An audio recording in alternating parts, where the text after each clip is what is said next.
For a vacation week, Labor Day was a busy one in North Carolina news. Hurricane Hermine rolled its way through the state. College football teams opened their seasons, and math became a partisan issue as Republicans and Democrats could not agree whether or not the average teacher's salary had been raised to $50,000. So you may have missed the under-the-radar but gravely important news that clowns are making their way into North Carolina.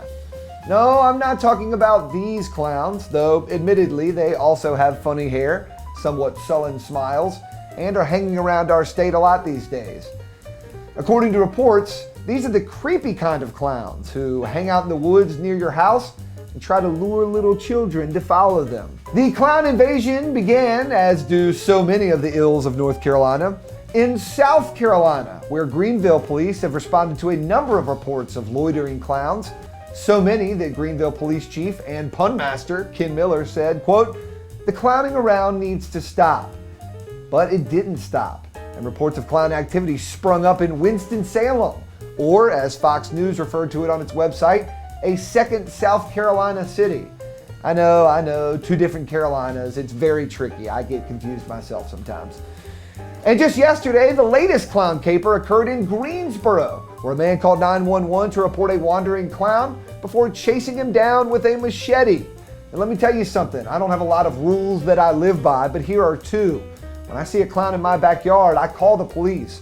And when I see a machete-wielding man chasing down that clown, I call a realtor. Despite numerous reports, though, so far police have turned up nothing in terms of suspects or other clues that might substantiate the reported clown sightings. Clues like giant shoe footprints laid out at an odd angle, or tire tracks that reveal a small vehicle weighted down by an extraordinary number of passengers. Perhaps a handkerchief on the ground that, when you pull on it, just keeps leading to more handkerchiefs. Parents and caretakers say the clowns have attempted to attract children with candy, toys, even money, which begs the question, how much money are we talking about here, clowns? But also the question, have kids these days not learned how to deal with strangers offering tempting treats? I mean, don't talk to strangers has always been the answer you give to adults when they ask, but really kids know that's not how it works in the streets. Strangers are a part of life.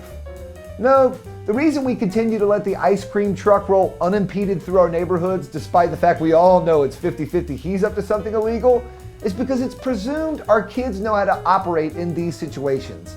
Namely, you gotta bring your wares to me. As a kid, I reserve the right to be intrigued by unexpected offerings. But you know you never get in the ice cream truck, and you certainly know to never follow the clown back into the woods. Clowns flashing cash? Great! Walk with me to the store and you can buy me some bonkers right off the shelf. We're not going back to your woods. With no leads to follow, police in both Greenville, South Carolina and the Triad have upped patrols in the reported areas, but are left to wonder how many, if any, of the reported cloud sightings were even real.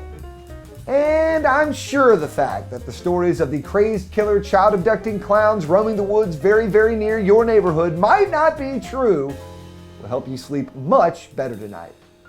For North Carolina Yesterday Today, I'm Hayes Permar.